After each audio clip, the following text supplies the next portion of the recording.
No, we want to, very simply, I have no allegiance to anybody. I have allegiance to saving lives, and I want to save a lot of lives. A lot of young people, mostly young people. It's the war. It's the soldiers.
Norway has been a staunch supporter of Ukraine since the Russian invasion in 2022.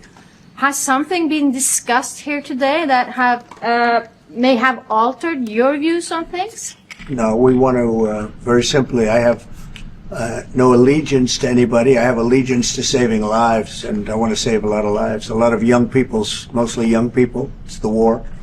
It's the soldiers, and if we can do that, also, as you know, I got started because the money that's been spent on this war is insane. It should have never happened, and it would have never happened if I were president.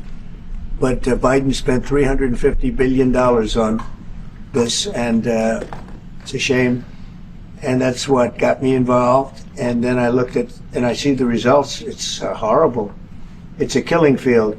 5,000 soldiers a week on average, and we want to stop that. We both want to stop that for a lot of reasons, but I would say that is my number one reason. Do you think that we will get Russia to accept a deal that also Ukraine and Europe is willing to? I think so, yeah. I do. I believe they will accept, and I think we're going to get this over with. I hope so, soon. Mr. President, this morning in Truth Social Post, you used the words, Vladimir, stop.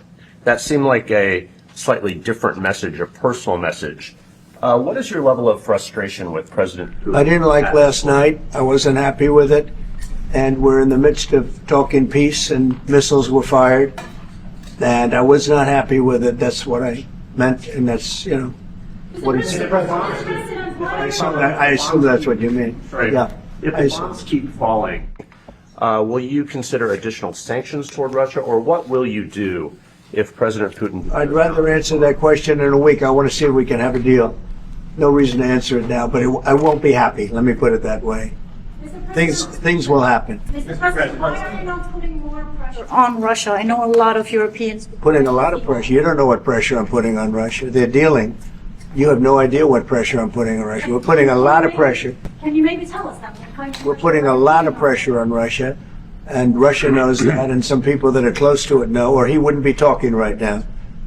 The Prime Minister understands that better than anybody. He wouldn't be talking right now. He's talking, and we're putting a lot of pressure. I think he wants to make a deal. We're going to find out very soon, but it takes two to tango, and you have to have Ukraine want to make a deal too, and they're being hit very hard, and I do believe they want to make a deal. Mr. President, and to your national security team, what concessions has Russia offered up thus far to get to the point where you're closer to peace? Stopping the war, taking the whole country. Pretty big concession.